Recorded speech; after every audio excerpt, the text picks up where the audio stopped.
नमस्कार दोस्तों, आप सभी का स्वागत है हमारे YouTube चैनल VCS अकेडमी पर। और आज के इस वीडियो में हम नीट IIT से संबंधित वीडियो लेकर आए हैं। इस वीडियो में हम तरलों के यांत्रिक गुण से संबंधित कुछ क्वेश्चंस यहाँ पर हम देखने वाले हैं, समझने वाले हैं। विद्यार्थियों, लास्ट वीडियो में भी हमने तरलों के यांत्रिक गुण से संबंधित ही कुछ क्वेश्चंस देखे थे और आज के इस वीडियो में हम उनसे आगे के क्वेश्चंस यहाँ पर देखने वाले हैं। लास्ट वीडियो तक हमने 25 क्वेश्चंस देख लिए थे। आज के इस वीडियो से हम उनके आगे के क्वेश्चन स्टार्ट करने जा रहे हैं। पहला क्वेश्चन देखिए कि 100 किलोग्राम द्रव्यमान एवं 500 किलोग्राम प्रति मीटर क्यूब घनत्व की कोई वस्तु जल में तैर रही है, तो वस्तु के अतिरिक्त कितना द्रव्यमान मिलाया जाए जिससे वस्तु डूब जाए। एक बार इस क्वेश्चन को आप समझ लीजिए कि यहाँ पर हमारे पास में जल इस तरीके से है और वस्तु इस तरीके से है। जो वस्तु है वो जल की सतह पर तैर रही है क्योंकि इसका जो घनत्व है वो कम है। तो यदि हम यहाँ पर वस्तु का आयतन निकालें, वस्तु का आयतन, तो वस्तु का जो आयतन है वो आ जाएगा द्रव्यमान बट्टे में घनत्व है। द्रव्यमान हमें दे रखा है 100, घनत्व 500, तो V का मान हमारे को मिल चुका है 0.2 मीटर क्यूब। ये हमें आयतन मिल चुका है। हमें ये पूछा है कि वस्तु पर कितना द्रव्यमान अतिरिक्त रखें, तो इस वस्तु का जो आयतन है वो पूरी तरह से जल में डूब जाएगा। तो देखिए, वस्तु द्वारा हटाए गए जल का भार कितना होगा। वस्तु द्वारा हटाए गए जल का भार, जल का भार हम ज्ञात कर रहे हैं। तो देखिए, भार बराबर क्या आएगा, आयतन इंटू घनत्व इंटू जी। तो यहां से आयतन हमारे पास में 0.2, जल का जो घनत्व है 10⁻3, जी का मान मैं यहाँ पर 10 लेकर चल रहा हूं। तो जो भार है वो 2 गुणा 10⁻3 न्यूटन हमें प्राप्त हो जाएगा। अब यहां पर आप समझें कि जब ये वस्तु पूरी तरह से इसके अंदर डूब जाएगी तो वस्तु का भार और वस्तु द्वारा हटाए गए जल का भार सेम रहेगा। तो उस स्थिति में वस्तु का भार, वस्तु और इसके ऊपर अतिरिक्त जो द्रव्यमान रखेंगे उसको मैं कह दूं m0 का भार। तो का जो भार है वो 2 गुणा 10⁻3 के इक्वल होना है। तो वस्तु का जो द्रव्यमान है वो तो है 100 प्लस m0 द्रव्यमान हम रख रहे हैं इंटू जी। तो जी का मान यहां पर मैं ले लेता हूं 10। ये आ गया हमारे पास में। तो यहां से आप देखें कि 100 प्लस m0 बराबर आ गया है, 10 का भाग लगाएंगे तो 2 गुणा 10⁻2 रह जाएगी, जिससे हम 200 लिख सकते हैं। m0 तो 200 माइनस 100, ये m0 द्रव्यमान ही इसके ऊपर रखा जा रहा है जो कि 100 किलोग्राम हमें प्राप्त हो जाएगा। तो 100 किलोग्राम द्रव्यमान यदि इस वस्तु के अंदर और रख दें तो ये वस्तु जल में पूरी तरह से डूब जाएगी। नेक्स्ट क्वेश्चन की ओर बढ़ते हैं। अगला क्वेश्चन देखिए विद्यार्थियों कि एक व्यक्ति उस नाव में बैठा है जो किसी तालाब में तैर रही है। यदि व्यक्ति तालाब से कुछ जल पी लेता है तो तालाब में जल का स्तर। इस क्वेश्चन को आप समझें। यहाँ पर एक व्यक्ति हमारे पास में इस तरीके से नाव के अंदर बैठा है जो कि जल में तैर रही है। इसे आप अच्छे से समझें। अब यहां से ये व्यक्ति क्या करता है, m द्रव्यमान का जल पी लेता है। m द्रव्यमान का जल पी लेता है। हम यहाँ पर कंसीडर कर लें कि m द्रव्यमान का जल पी लेने से इसका स्तर थोड़ा सा डाउन आ जाता है, लेकिन हम आपको बता दें कि जैसे ही m द्रव्यमान का जल ये पिएगा तो ये जो नाव है इसका भार बढ़ जाएगा, इसका द्रव्यमान बढ़ेगा तो भार बढ़ जाएगा, तो ये नीचे आएगी, ये नीचे आएगी तो इसके द्वारा हटाए गए द्रव का हटाया गया जो जल है वो बढ़ेगा, तो फिर से इसका जो स्तर है वापस पुनः उसी स्तर पर पहुंच जाएगा, क्योंकि जितना द्रव्यमान का जल ये पिएगा उतने ही द्रव्यमान के जल को ये हटाएगा, तो उतना ही स्तर पुनः प्राप्त कर लेता है। तत्पश्चात जो जल का स्तर है वो अपरिवर्तित रहता है। ऑप्शन सी यहां पर सही होने वाला है। नेक्स्ट क्वेश्चन की ओर बढ़ते हैं कि दो समान धात्विक टुकड़ों के लिए एक बर्फ का टुकड़ा चित्र में दर्शाए अनुसार एक पात्र में पानी में तैर रहा है, कुछ समय पश्चात बर्फ पूर्णतः पिघल जाए तो देखिए, एक बार आप यहां पर इस क्वेश्चन को समझें कि यहां तक इसमें जल भरा हुआ है, ठीक है। अब इस बर्फ के साथ में दो धातु के टुकड़े भी लगे हुए हैं, एक टुकड़ा ये, एक टुकड़ा ये दोनों टुकड़े इस बर्फ के हिस्से को, बर्फ के टुकड़े को अंदर की ओर डुबोए हुए हैं।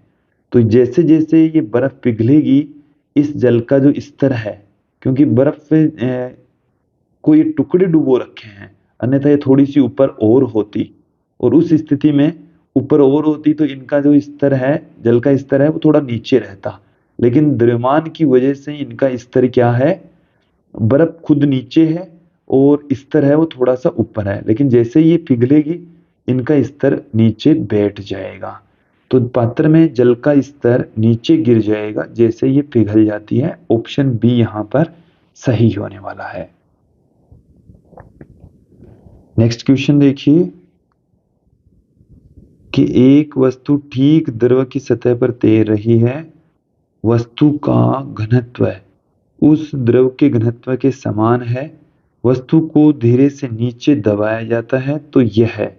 देखिए विद्यार्थियों, हम यहाँ पर कंसीडर कर लें कि हमारे पास में इस तरीके से कोई पात्र है और इस पात्र में कोई द्रव भरा हुआ है, हमें यह नहीं बता रखा कौन सा द्रव भर रखा है। अब इस द्रव का जो घनत्व है वो हमें क्वेश्चन में हम लेकर चल रहे हैं सिग्मा, और इसमें हम एक वस्तु को अंदर की तरफ डुबो रहे हैं जिसका घनत्व है रो। हमें क्वेश्चन में कहा गया है कि रो और सिग्मा दोनों ही क्या हैं, बराबर हैं। रो और सिग्मा दोनों ही क्या हैं, बराबर हैं। अब देखिए कि इस वस्तु के ऊपर लगने वाला जो दाब है वो चारों तरफ से समान होगा, लेकिन जैसे जैसे ये नीचे जाएगी ये द्रव है इसकी गहराई के साथ में इसके ऊपर दाब लगाएगा, और दाब लगाने के कारण से ये जो वस्तु है वो धीरे धीरे नीचे की तरफ बैठती चली जाएगी। वैसे हम आपको बता दें कि वस्तु का घनत्व उस द्रव के घनत्व के समान ही है, वस्तु का घनत्व उस द्रव के घनत्व के समान है, तो वस्तु जहां है वहीं पड़ी रहेगी, जहां वस्तु है वहीं पड़ी रहेगी। क्लियर? तो वहीं रहेगी जहां इसे छोड़ा जाता है। ओके, ऑप्शन बी यहां पर सही होने वाला है। फिर देखिए कि धारा रेखी प्रवाह किसके साथ द्रवों के लिए समान रूप से अधिक होता है। तो देखिए घनत्व निम्न होना चाहिए और श्यानता उच्च होनी चाहिए, तो इसमें ऑप्शन डी सही होने वाला है। नेक्स्ट क्वेश्चन देखिए कि जब किसी दिए गए क्षण पर प्रवाह के पैमाने प्रत्येक बिंदु पर समान हो तब प्रवाह को कहा जाता है स्तरीय प्रवाह कहा जाता है। क्या कहा जाता है? स्तरीय प्रवाह कहेंगे।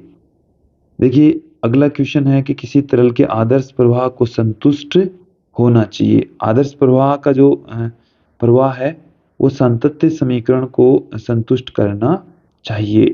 किसको संतुष्ट करना चाहिए? सातत्य समीकरण को संतुष्ट करना चाहिए। नेक्स्ट क्वेश्चन देखें कि आंतरिक व्यास 8 × 10⁻³ वाले नल से लगातार जल बह रहा है।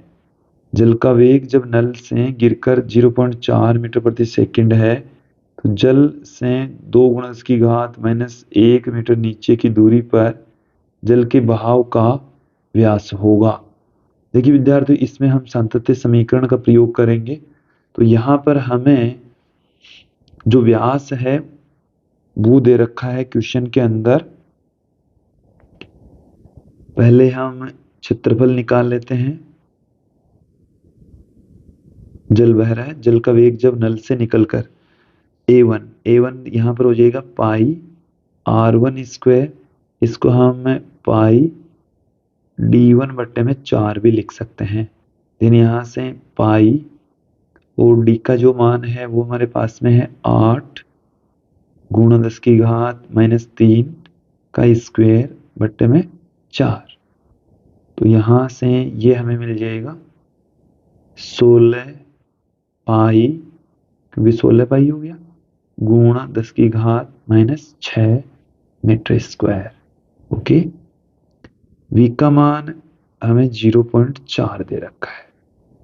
अब यहाँ पर हम आगे बढ़ रहे हैं, v2 का मान कितना है, तो हम गति के तीसरे समीकरण का प्रयोग करेंगे, v² + 2gh का रूट। तो यहाँ हमें मिल चुका है 0.4 का स्क्वायर प्लस 2 गुणा g में ले लेता हूँ 10 और h हमारे पास में है 0.2, इसका अंडूर कर लेंगे। तो यहाँ से ये हमें मिल चुका है यहाँ पर मिल चुका है 4, क्योंकि यहाँ से तो 4 निकला है, फिर 0.16 का रूट, तो ये लगभग 2 के इक्वल ही प्राप्त हो रहा है। अब हमें क्या पूछा गया है, भाव का व्यास पूछा गया है, भाव का व्यास। तो A2 बराबर क्या होगा, पाई D2 स्क्वायर बट्टे में 4। तो अब मैं यहाँ पर संतत समीकरण लगा देता हूँ, A1 V1 बराबर A2 V2, और वैल्यू यहाँ पर मैं पुट कर देता हूँ। A1 का जो मान है वो हमें दे रखा है 16 पाई इंटू 10⁻⁻6। V1 का मान हमें 0.4 बराबर A2 का मान है पाई D2 square upon 4 into V2 का मान हमें दे रखा है लगभग 2। तो यहाँ से आप देखें कि जो कैलकुलेशन है वो हमें क्या कह रही है, ये 2 यहाँ से कट गया है, पाई यहाँ से कैंसिल हो गया है, और 2 को जब इससे गुणा करेंगे तो ये हमारे पास में आ गया 32, और 32 को जब हम 4 से गुणा करेंगे तो 128.4 से गुणा करना है, तो 12.8 गुणा 10⁻⁻6 आ जाएगा। और यहाँ से जब हम इनका अंडूर करेंगे तो हमें D2 का मान प्राप्त हो जाएगा। तो देखिए 3.6 के समथिंग हमें प्राप्त होगा, क्योंकि ये 12.8 है तो 4 से तो कम है, 3 से ज्यादा है, तो गुणा 10⁻³ मीटर। तो ये आ गया ऑप्शन डी। नेक्स्ट क्वेश्चन देखें कि चित्र में एक आदर्श द्रव नली में बह रहा है जिसके अनुप्रस्थ परिच्छेद का क्षेत्रफल एक समान है। द्रव के बिंदुओं क्रमशः A, B पर वेग है VA और VB, दाब है PA और PB। तो देखिए एक आदर्श द्रव यहाँ से बह रहा है, तो हमें जानते हैं कि A1 V1 बराबर होता है A2 V2। तो यहाँ पर A1 A2 बराबर है। क्वेश्चन में क्या कहा गया है कि अनुप्रस्थ परिच्छेद क्या है, एक समान है। देखो अनुप्रस्थ परिच्छेद क्या है, एक समान है। देन यहाँ से V1 और V2 क्या आ जाएंगे, बराबर। दोनों ही बिंदुओं पर A और बिंदु B पर वेग क्या होगा, समान होगा। तो देखिए ऑप्शन बी यहाँ पर सही होने वाला है। इसके साथ में क्या दाब भी बराबर होगा, नहीं, दाब बराबर क्यों नहीं होगा, वेलोसिटी तो सेम है।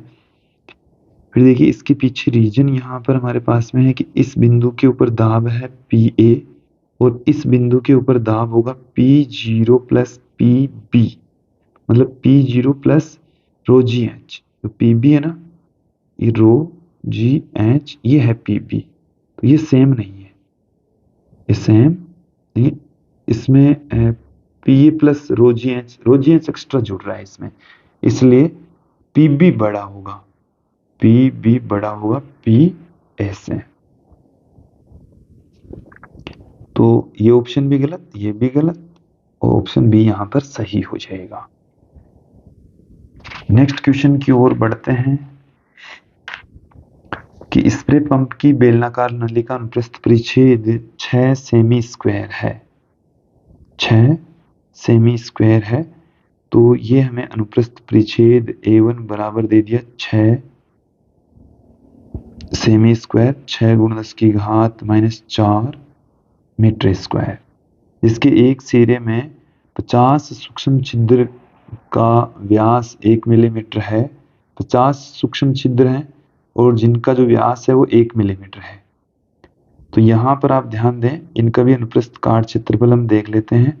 50 छिद्र हैं और एक का जो क्षेत्रफल होगा वो कितना हो जाएगा, पाई d स्क्वायर बट्टे में 4 हो जाएगा। व्यास हमें दे रखा है, तो ये हमें मिल चुका है 50 पाई बट्टे में 4, 1 मिलीमीटर। 1 मिलीमीटर का मतलब हो गया 10 की घात -3 और स्क्वायर करेंगे तो 10 की घात -6 मीटर स्क्वायर आ गया है ये हमारे पास।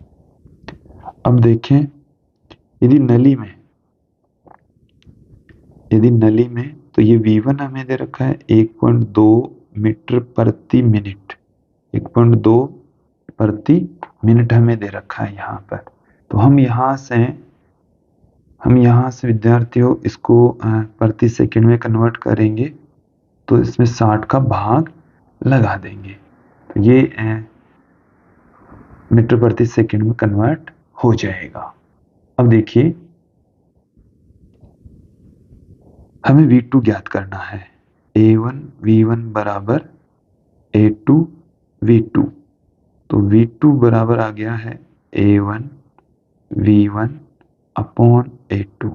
A1 का मान कितना है, 6 गुणा 10 की घात -4।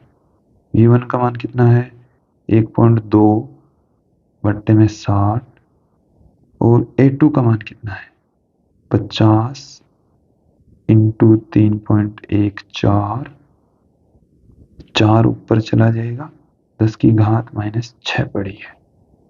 तो यहाँ से जो कुछ कट पिट रहा है उसे हम काट पीट देते हैं, यहाँ से पॉइंट हटाएंगे तो 1 0 यहाँ पर हम पुट कर देंगे। तो देखिए यहाँ से ये 1 0 2 0 3 0, तो यहाँ से 10 की घात रह गई हमारे पास में -3, ऊपर जाएगी तो +3, यहाँ पर रह गई है 1 घात। यहाँ पर कितनी घात रह गई है, 1। 6 से मैं इस 6 को कैंसिल कर देता हूँ। अब हमारे पास में रह गया है 12 को 4 से गुणा करेंगे 48 और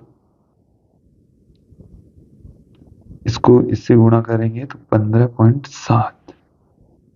ये हमारे पास में रह गया गुणा 10 की घात -1, तो ये लगभग 0.3 के समथिंग आएगा हमारे पास में। 35 का जो आंसर 0.3, क्योंकि ये 15 का भाग लगाएंगे तो 3 बार में जाएगा और पॉइंट यहाँ से उसमें एक संख्या पहले पॉइंट पुट कर देंगे तो हमारे पास में क्या मिलने वाला है, 0.3 मीटर प्रति सेकेंड। ओके, अगले क्वेश्चन की ओर बढ़ते हैं। देखिए अगला जो क्वेश्चन है वो हमें क्या बता रहा है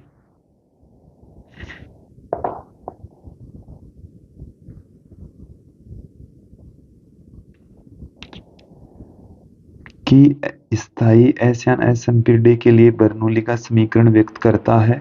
हमें जानते हैं कि बर्नौली का समीकरण ऊर्जा संरक्षण पर आधारित है, तो ये ऊर्जा संरक्षण को व्यक्त करता है। नेक्स्ट क्वेश्चन देखें विद्यार्थियों, ये जो क्वेश्चन है वो पूरी तरह से गलत है, थोड़ा सा इसमें प्रिंटिंग मिस्टेक की वजह से ये गलत हो गया है विद्यार्थियों। नेक्स्ट क्वेश्चन देखें, बर्नौली के प्रमेय के अनुप्रयोग को किसमें देखा जा सकता है। तो देखिए वायुयान के गतिक उत्थापक में हमने आपको ये अच्छे से समझाया भी था कि वायुयान जब गति करता है तो उसमें बर्नौली के सिद्धांत से हम ये समझ सकते हैं कि वो टेक ऑफ कैसे करता है। फिर हम और आगे बढ़ते हैं। नेक्स्ट क्वेश्चन के अंदर हमें देखिए क्या दे रखा है। चित्रानुसार किसी क्षैतिज द्रव में कोई द्रव बहता है। क्षैतिज नली है, यहाँ पर क्षैतिज नली में कोई द्रव बहता है, तो दोनों भागों में द्रव के वेग जिनके अनुप्रस्थ परिच्छेद के क्षेत्रफल A1 और A2 है, क्रमशः V1 V2 है। ये वेग है, वेग V1 V2 है। दोनों ऊर्ध्वाधर नलियों में द्रव के स्तर में अंतर h है। तो यहाँ देखें, यहाँ पर द्रव भरा है, यहाँ पर भी द्रव भरा है। और हम आपको बता दें कि इस बिंदु के ऊपर जो दाब होता है उसको हम लिख दें यहाँ पर P1 से। किससे लिख दें? P1 से। यहाँ पर जो दाब है इसको हम लिख दें P2 से। तो P1 बड़ा होगा और P2 छोटा होगा। बर्नौली प्रमेय के अकॉर्डिंग, बर्नौली प्रमेय देखिए हमें क्या कहते हैं, यहाँ पर ऊंचाइयां सेम है, तो P1 प्लस 1/2 रो V1 स्क्वायर बराबर होगा P2 प्लस 1/2 रो V2 स्क्वायर। ये हम ये जानते हैं। और देखिए ये हम जानते हैं, तो यहां से P1 minus P2, P1 minus P2 ये दाब के अंतर के बराबर होगा, रो जी एच के इक्वल होगा। रो घनत्व का इसमें द्रव भरा है, तो इससे संबंधित डेरिवेशन हमने किया था, तो इसको हम V2 square minus V1 square भी पुट कर सकते हैं। अब देखिए, दोनों ऊर्ध्वाधर नलियों के स्तंभों की ऊंचाइयों का अंतर h हमें दे रखा है। तो ये इन दोनों जगह पर दाबांतर को रिप्रेजेंट करती है। तो यहाँ पर आप देखेंगे कि जो दाबांतर है P1 माइनस P2 ये रो जी एच के इक्वल आ जाएगा। तो इसकी जगह में रो जी एच यदि पुट कर दूं, देन हमें जो क्वेश्चन में रिलेशन दे रखे हैं उनमें से रिलेशन प्राप्त हो जाएंगे। रो से रो कैंसिल हो गए, V2 square minus V1 square बराबर क्या आ गया, 2GH। V2 square minus V1 square बराबर आ गया है 2GH। तो ऑप्शन ए यहाँ पर सही होने वाला है। नेक्स्ट क्वेश्चन की ओर बढ़ते हैं। देखिए, नीचे दर्शाए गए चित्रों में से कौन सा चित्र अशांत द्रव के स्थायी बहाव के संदर्भ में सही है। विद्यार्थियों, बर्नौली प्रमेय के अनुसार कि P प्लस 1/2 रो V स्क्वायर प्लस, यहाँ पर ऊंचाइयां इनकी सबकी समान दे रखी है, अन्यथा रो जी एच इक्वल टू 0 होता, तो ऊंचाइयां समान है तो ये जो वैल्यू है वो क्या रहेगी, कांस्टेंट रहेगी। तो अब यहाँ पर ध्यान देंगे कि जहां पर ए इंटू वी बराबर भी क्या होता है, सांतत्य समीकरण के अकॉर्डिंग कांस्टेंट होता है। तो जहां का अनुप्रस्थ काट क्षेत्रफल अधिक, तो उस जगह पर वेलोसिटी होती है कम। जहां पर वेलोसिटी कम होती है वहां पर प्रेशर हो जाएगा ज्यादा। ये प्रेशर ज्यादा वाली बात तो यहां से, और अनुप्रस्थ काट क्षेत्रफल और वेग की बात सांतत्य समीकरण से। तो देखिए कौन सी नली सही है। यहां पर मैं इस वाली नली को लेता हूं, कोई सी भी ले लीजिए, कि इस पर अनुप्रस्थ काट क्षेत्रफल ज्यादा, अनुप्रस्थ काट क्षेत्रफल ज्यादा, तो वेलोसिटी यहाँ की है कम, और इस जगह की जो वेलोसिटी है वो है अधिक, और ये वाली वेलोसिटी कम। ठीक है, तो वेलोसिटी कम है तो यहाँ पर दाब होगा ज्यादा। यहाँ वाला दाब क्या है, ज्यादा, और इस जगह वाला दाब है वो क्या है, कम। तो इस जगह वाला जो दाब कम है तो इस नली में कम ऊंचाई तक द्रव चढ़ना चाहिए, तो कम ऊंचाई तक द्रव यहाँ पर चढ़ रहा है, यहाँ पर ज्यादा चढ़ना चाहिए। तो ऑप्शन बी बिल्कुल सही होने वाला है। जहां दाब अधिक होगा उस नलिका में द्रव ज्यादा ऊंचाई तक चढ़ेगा। नेक्स्ट क्वेश्चन देखिए कि 4×10⁵ किलोग्राम द्रव्यमान तथा 500 वर्ग मीटर कुल पंखों का क्षेत्रफल वाला एक विमान 720 किलोमीटर प्रति घंटे की चाल से एक स्तर पर गतिमान है। इसकी ऊंचाई पर हवा का घनत्व 1.2 किलोग्राम प्रति मीटर क्यूब है। निचली सतह की तुलना में इसे पंखों की ऊपरी सतह पर वायु की चाल में भिन्नात्मक वृद्धि क्या होगी। देखिए यहां पर हम ध्यान देंगे कि जो वायुयान है वो जैसे ही गति करता है 720 किलोमीटर प्रति घंटे की स्पीड से वो गति कर रहा है, तो उसको जो दाबांतर के कारण से ही उसका भार है वो संतुलित होता है। तो यहाँ पर आप ध्यान देंगे, हम कंसिडर कर लें कि जो दाबांतर है वो है डेल्टा पी और ए क्षेत्रफल पर ये दाबांतर लग रहा है जो कि इसके भार को संतुलित करता है। तो यहाँ से हम इस दाबांतर को फाइंड आउट कर लेते हैं जो कि mg बट्टे में a के इक्वल होगा। m का मान हमारे पास में क्वेश्चन में दे रखा है 4 गुणा 10 की घात 5, g हमारे को 10 दे रखा है क्वेश्चन में ही, और a हमें 500 दे रखा है। देन यहाँ से हम कैलकुलेशन करें तो 4/5 गुणा 10 की घात 4 मिल जाएगा, जिसको हम क्या लिख सकते हैं 40/5, तो 8 गुणा 10 की घात 3 पास्कल कह सकते हैं। अब देखिए हमें जो पंखे हैं दोनों ही वायुयान के, उनके ऊपरी और निचले भाग के जो वेलोसिटी है, निचली भाग की वेलोसिटी हम v1 कंसीडर कर लें और दाब p1, ऊपरी भाग की वेलोसिटी v2 और दाब p2 कंसीडर कर लेंगे। देन बर्नौली प्रमेय क्या कहती है, p1 प्लस 1/2 रो v1 स्क्वायर।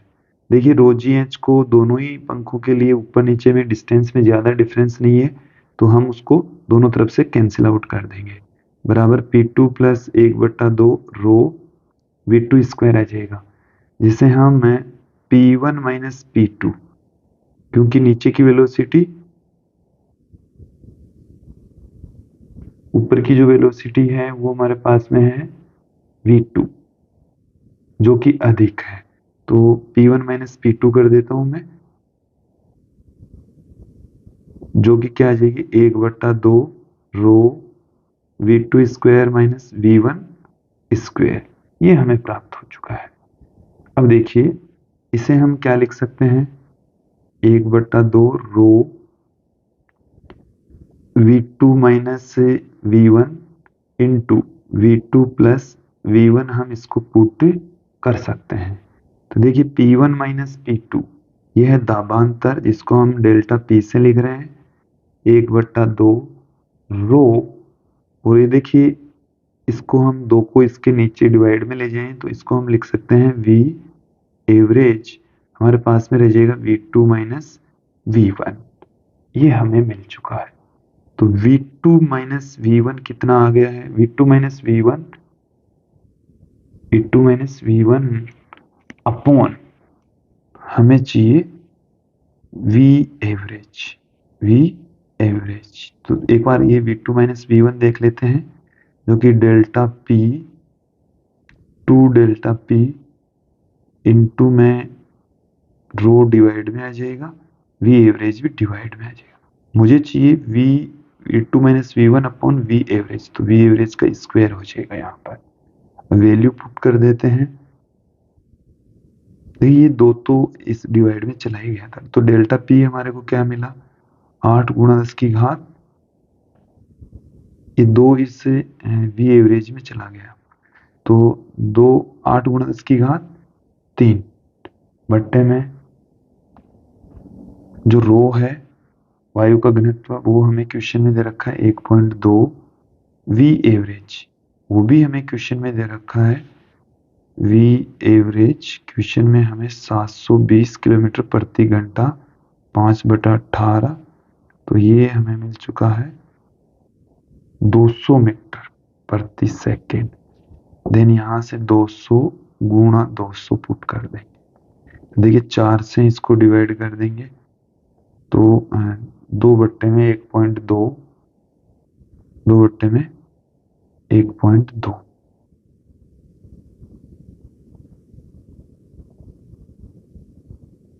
दो बट्टे में 1.2, और देखिए यहां से 2/1.2 और देखिए घातें कितनी बचेगी, 3 घात कट जाएगी, 1 घात यहाँ पर रह जाएगी, तो 2/12 आ जाएगा। 2/12, 2/12, तो ये आ गया हमारे पास में 0.17, 0.17 आएगा। ऑप्शन सी यहाँ पर सही होने वाला है।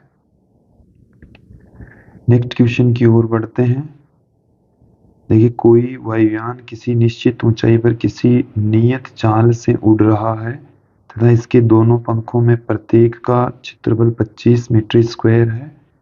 यदि वायु की चाल पंखे की ऊपरी एवं निचले पृष्ठों पर क्रमशः, दोनों पृष्ठों के ऊपर दे रखी है, ऊपरी पृष्ठ पर और निचले पृष्ठ पर, तो वायुयान का द्रव्यमान ज्ञात कीजिए।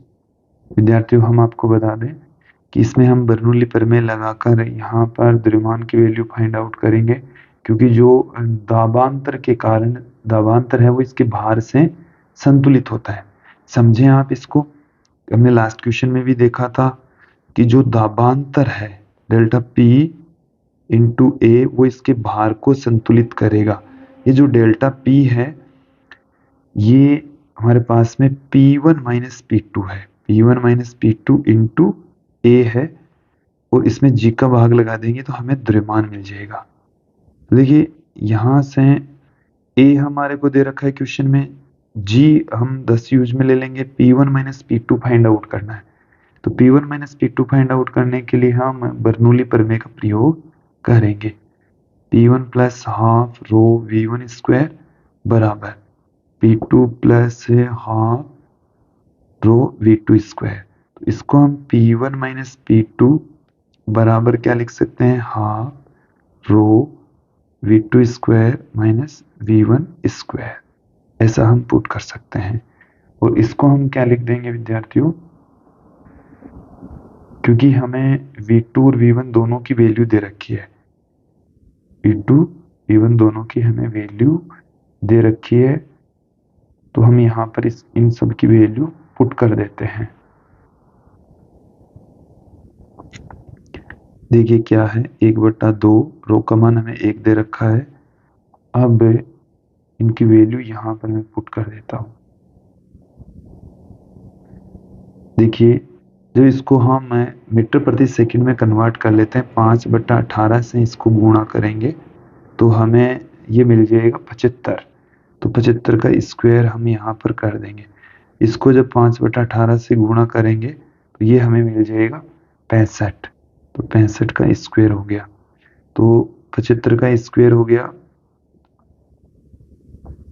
सॉरी एक बार इसको हटा देता हूं मैं। देखिए 56 25 आ गया, 5 को 6 से गुणा करेंगे तो 30 25 आ गया, बट्टे में 2। तो ये दाबांतर आ चुका है, और यहां से दाबांतर जब निकलेगा तो देखिए हमारे को ये जो दाबांतर है, देखिए कितना मिल रहा है, 25 तो घट ही गया है, फिर 30 इसमें से घटाएंगे तो 2600 बच जाएगा। कितना बच जाएगा, 2600 में जब 2 का भाग लगाएंगे तो 1300 पास्कल आ जाएगा। ओके, तो मैं यहाँ से एम देखिए कितना आ जाएगा, 1300। एक का मान हमें 25 दे रखा है, 2 पंख हैं तो 2 कर देंगे यहाँ पर हम। अब देखिए जी का भाग लगा देंगे तो 50 को हम यहाँ से गुणा करेंगे 13 से, तो ये हमें मिल चुके हैं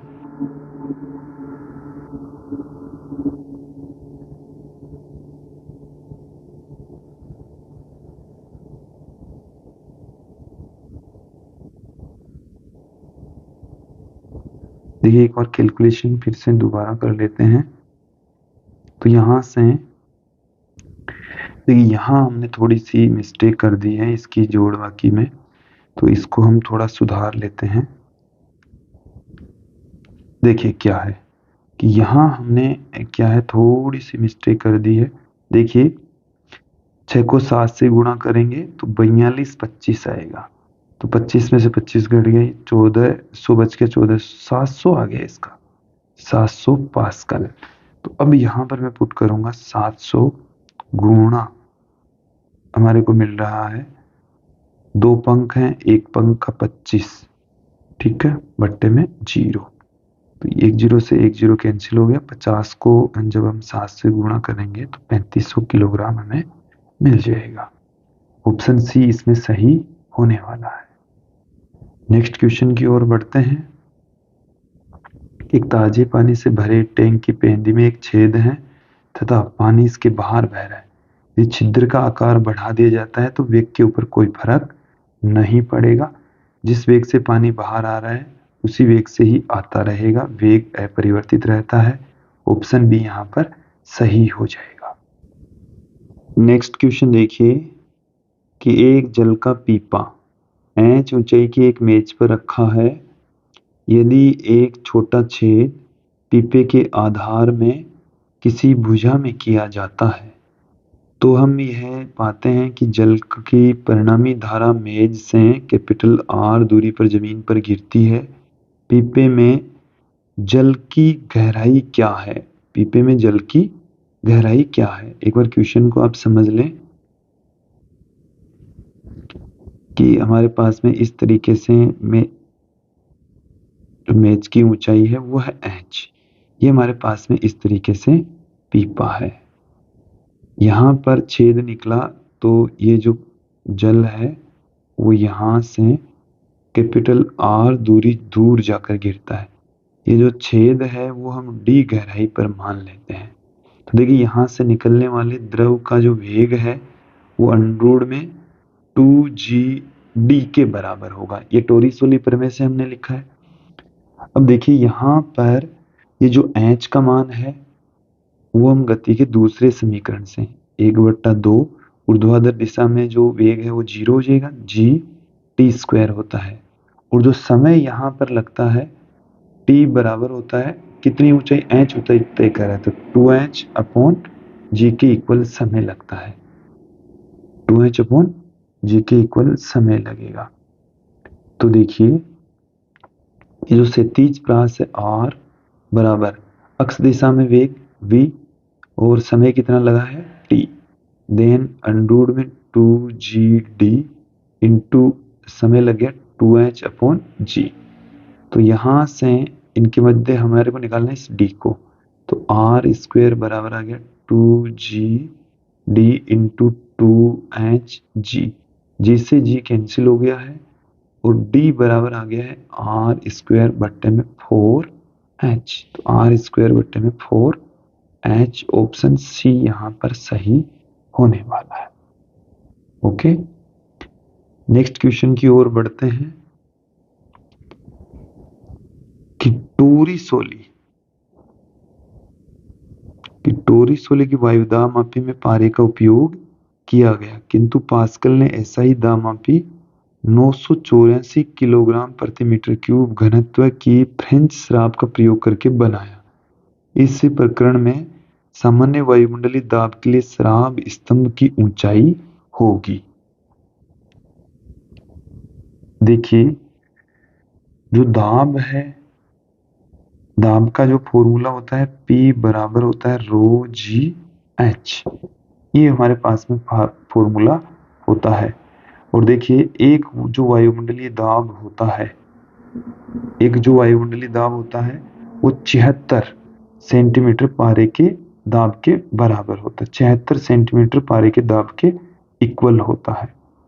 तो यहां से हम ध्यान देंगे कि पारे के लिए और शराब के लिए दाब का मान एक एक ही वायुमंडलीय दाब है। 1 atm बराबर हम लिख सकते हैं रो जी एच। तो मैं ये 1 atm लिख रहा हूं पहले पारे के लिए। तो रो का मान पारे के लिए होता है 13.6 गुणा 10⁻³ जी का मान दोनों तरफ से वो तो कटना है, मैं 9.8 ले लेता हूं और ये 76 सेंटीमीटर तक मतलब 0.76 सेंटीमीटर की ऊंचाई तक चढ़ता है। अब बात करते हैं शराब का। ये शराब के लिए है, 1 atm किसके बराबर होगा, यही तो पूछा है हमारे को। तो रो, क्योंकि वायुमंडलीय जो दाब होता है वो 1 atm होता है, तो रो कितना है 984, जी का मान 9.8 और यहाँ से h निकालना है।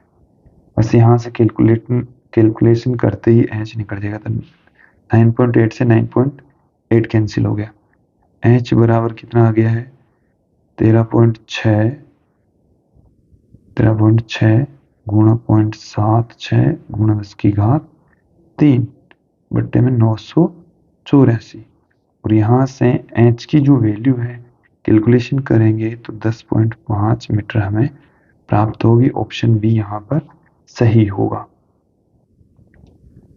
नेक्स्ट क्वेश्चन की ओर बढ़ते हैं कि 20 मीटर ऊंचाई का एक बेलन जल में पूर्ण रूप से भरा है। बेलन के निचले तल के पास बेलन की दीवार से एक छिद्र, तो जल का बहिस्त्राव वेग क्या होगा? तो जल का जो बहिस्त्राव वेग होता है वो अंडरूट में 2g(h) होता है, जहां h सतह से छिद्र की गहराई है। तो यहां से हमारे को g का मान 10 लेना है, h का मान हमें 20 दे रखा है। तो ये आ गया 400 का रूट। तो ये हमें कितना मिल चुका है 400 का रूट हो गया 20 मीटर प्रति second, option P. Next question की ओर बढ़ते हैं।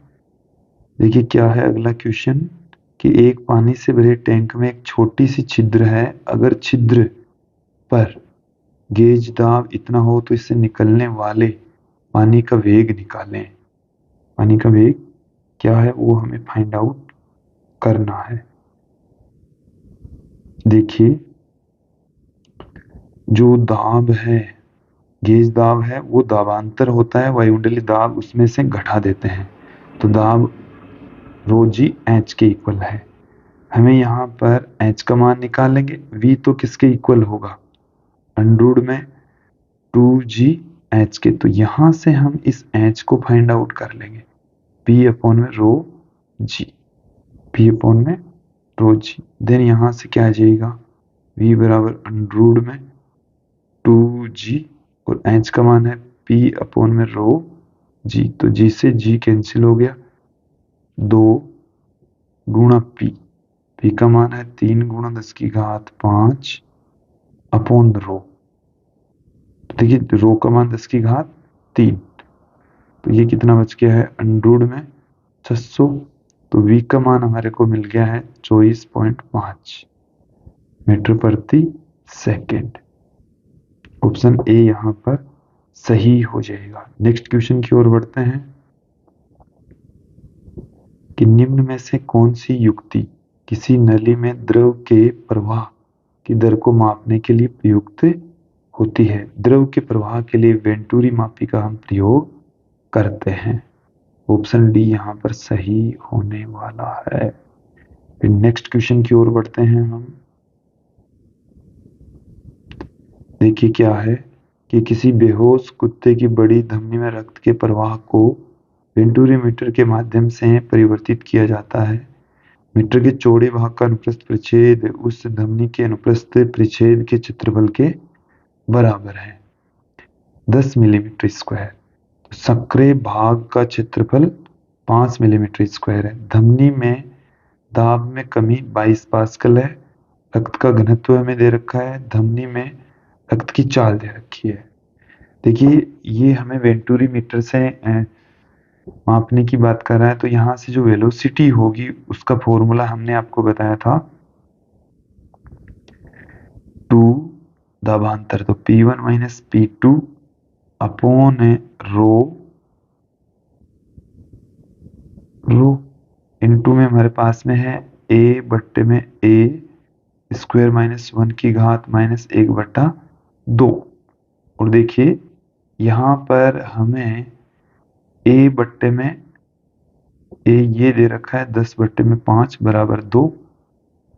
तो यहाँ से तो 2 आ गया, 2 का स्क्वायर करेंगे तो 4, 4 में से 1 निकालेंगे तो 3 आ गया।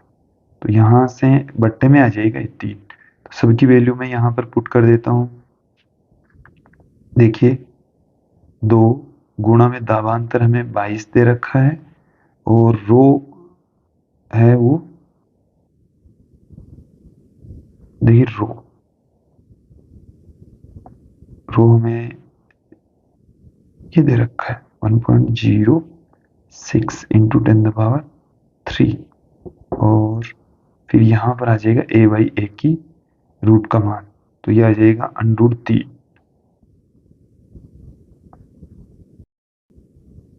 तो यहाँ पर हम वैल्यू पुट कर देंगे, देन यहाँ से 3 कैलकुलेशन करेंगे तो हमें ऑप्शन ए सही मिलने वाला है। नेक्स्ट क्वेश्चन की ओर बढ़ते हैं। देखिए विद्यार्थियों, चक्रण के कारण गतिक उत्थान होता है। चक्रण के कारण से जो गति में उत्थान है वो मैग्नस प्रभाव के कारण से, जो कि बर्नौली प्रमेय पर आधारित होता है, की वजह से होता है। नेक्स्ट क्वेश्चन की ओर बढ़ते हैं। देखिए, ताप में वृद्धि के साथ में श्यानता, देखिए द्रव्यों में कम होती है जबकि गैसों में बढ़ती है। इसको हम स्पष्ट कर चुके हैं श्यानता वाले टॉपिक में, इसको एकदम क्लियर कर चुके हैं। नेक्स्ट जो क्वेश्चन है, कैपिटल आर त्रिज्या की गोली गेंद विवेक के श्यान द्रव में गिर रही है, गोली गेंद पर कार्यरत मंदक श्यान बल होगा। देखिए मंदक जो श्यान बल होता है वो F बराबर 6πr नीटा VT होता है। तो यहाँ पर आप सभी ऑप्शन को ध्यानपूर्वक देखेंगे कि R और V दोनों के ही क्या होता है, मंदक बल समानुपाती होता है। नेक्स्ट क्वेश्चन देखिए कि जब खाद्य तेल को फ्राइंग पैन में गर्म किया जाता है तो गर्म होने पर तेल पैन में चारों तरफ आसानी से गति करता है। इसका मुख्य कारण है कि ताप में वृद्धि जब होती है तो किस में कमी आ जाती है, तो ताप में जब वृद्धि होगी तो श्यानता में कमी आ जाएगी, वो आराम से फैलेगा। आराम से क्या होगा, फैलेगा, गति करेगा। विद्यार्थियों, ये था आज का हमारा वीडियो जिसमें हमने तरलों की यांत्रिक गुण से संबंधित कुछ महत्वपूर्ण क्वेश्चन आंसर यहाँ पर देखे, समझे, जाने। विद्यार्थियों, लास्ट वीडियो में हमने दाब को अदिश बताया, जो कि क्वेश्चन में लिखा हुआ था। एक मैंने कमेंट देखा था, उस कमेंट में ये कहा गया है कि दाब को आपने पहले परदिश भौतिक राशि बताई, जबकि लास्ट वीडियो में हमने दाब को अदिश राशि के बारे में कहा। तो विद्यार्थियों, हम 11th और 12th का जो स्तर है उसमें दाब को अदिश राशि ही लेकर चलते हैं। वास्तव में ये कैसी राशि है, एक परदिश भौतिक राशि होती है। तो जहां तक 11th-12th में आए तो आपको अदिश राशि लेकर चलते हैं, लेकिन एग्जैक्ट जो है वो है परदिश भौतिक राशि। तो विद्यार्थियों, ये था आज का हमारा वीडियो। जल्दी मिलेंगे हम नेक्स्ट वीडियो में। धन्यवाद दोस्तों।